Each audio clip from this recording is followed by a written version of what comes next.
கலங்காதீர்கள், உங்கள் துக்கம் சந்தோஷமாக மாறும். உங்கள் உள்ளத்தில் ஏதோ ஒரு துக்கம் இருக்கிறது. உங்களால் அதை வெளியிலும் சொல்ல முடியவில்லை. உங்கள் துக்கத்தை புரிந்து கொள்ளவும் யாரும் இல்லை. என்ன செய்வதென்று தெரியாமல் கலங்குகிறீர்கள். ஒரு நிம்மதியும் இல்லை.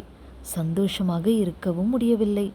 வெளியில் மற்றவர்களுக்கு முன்பாக சந்தோஷமாக இருப்பதைப் போல உங்களை காண்பித்துக் கொள்கிறீர்கள். ஆனால் உங்கள் உள்ளமோ கலங்கிக் கொண்டிருக்கிறது. நிம்மதியாக தூங்க முடியவில்லை. வாழ்வதா சாவதா என்கிற போராட்டம். என்ன செய்வது என்று தெரியாமல் அங்கலாய்க்கிறீர்கள்.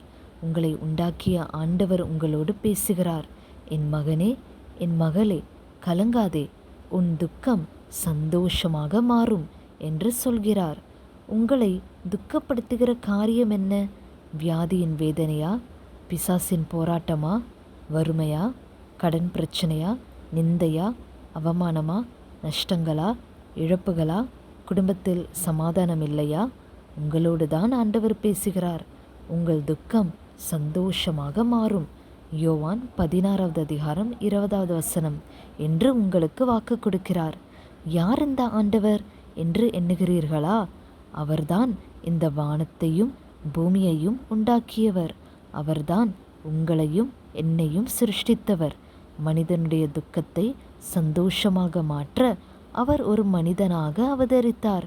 இந்த அண்ட சராசரங்களையும் ஆளுகை செய்கிற கடவுள் ஒரு மனிதனாக இந்த பூமிக்கு வந்தார். மனிதனுடைய துக்கத்திற்கு காரணமாக இருக்கிற பாவத்திற்கும் சாபத்திற்கும் பரிகாரம் செய்ய தன்னையே பரிகார பலியாக அர்ப்பணித்து சிலுவையில் தன் பரிசுத்தமுள்ள இரத்தத்தை சிந்தி கொடுத்தார். 3ஆம் நாளில் மரணத்தை ஜெயித்து உயிரோடு எழுந்தார்.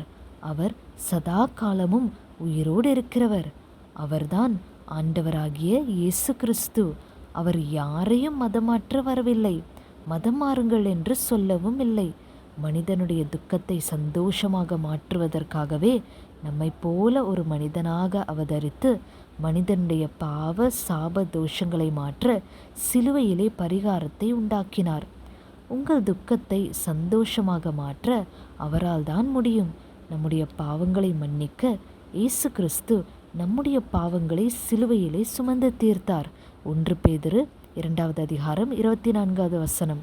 நம்முடைய சாபங்களை போக்க இயேசு கிறிஸ்து நம்முடைய சாபங்களை சிலுவையில் ஏற்றுக்கொண்டு பரிகாரத்தை உண்டாக்கினார். கலாத்தியர் 3வது அதிகாரம் 13வது வசனம். நம்முடைய நோய்களை நீக்கி சுகம் கொடுக்க இயேசு கிறிஸ்து நம்முடைய நோய்களை சிலுவையிலே சுமந்து தீர்த்தார். மத்தேயு 8வது அதிகாரம் 17வது வசனம். நம்முடைய துக்கங்களை சந்தோஷமாக மாற்ற இயேசு கிறிஸ்து நம்முடைய துக்கங்களை சிலுவையில் சுமந்து தீர்த்தார். ஏசாயா 53வது அதிகாரம் 4வது வசனம். இயேசு கிறிஸ்துவின் இரத்தம் சகல பாவங்களையும் நீக்கி நம்மை சுத்திகரிக்கும். 1 யோவான் 1வது அதிகாரம் 7ஆம் வசனம். இதை கேட்டு அவரிடத்தில் வேண்டுதல் செய்தவுடனே உங்களுக்குள் ஏற்படுகிற ஒரு மாற்றத்தை உங்களால் உணர முடியும். உங்கள் துக்கம் சந்தோஷமாக மாறும். உங்கள் துக்கத்தை சந்தோஷமாக மாற்ற அவர் உங்களுக்கு அற்புதம் செய்வார். விசுவாசத்தோடு இந்த பிரார்த்தனையை செய்யுங்கள். இயேசுவே, நீர் சர்வலோகத்தின் ஆண்டவர் என்று நான் விசுவாசிக்கிறேன். என் துக்கத்தை சந்தோஷமாக மாற்ற நீர் மனிதனாக அவதரித்தீர் என்பதை நான் விசுவாசிக்கிறேன். என் பாவ சாப தோஷங்களை நீக்க நீர் எனக்காக சிலுவையில் இரத்தம் சிந்தினீர் என்பதை நான் விசுவாசிக்கிறேன். எனக்கு அற்புதம் செய்ய நீர் மரணத்தை ஜெயித்து உயிரோடு எழுந்தீர் என்பதை நான் விசுவாசிக்கிறேன். இயேசுவே, என் பாவங்களை எல்லாம் மன்னித்து எனக்கு சமாதானம் தாரும். இயேசுவே, என் மீது இருக்கிற சாபங்களை எல்லாம் நீக்கி என்னை ஆசீர்வதியும். இயேசுவே, என் நோய்களை குணமாக்கி எனக்கு நல்ல ஆரோக்கியத்தை தாரும். இயேசுவே, என் பயங்களை நீக்கி எனக்கு மகிழ்ச்சியை தாரும். இயேசுவே, என் துக்கத்தை மாற்றி எனக்கு சந்தோஷத்தை தாரும். இயேசுவே, என் உள்ளத்தில் வந்து என்னோடு கூட தங்கியிரும். நீர் எனக்கு தகப்பனாக, தாயாக, இரட்சகராக, ஆண்டவராக இருந்து என்னை வழிநடத்தும். ஆமேன், ஆமேன். இயேசு கிறிஸ்து உங்களை ஆசீர்வதிப்பாராக. ஆமேன்.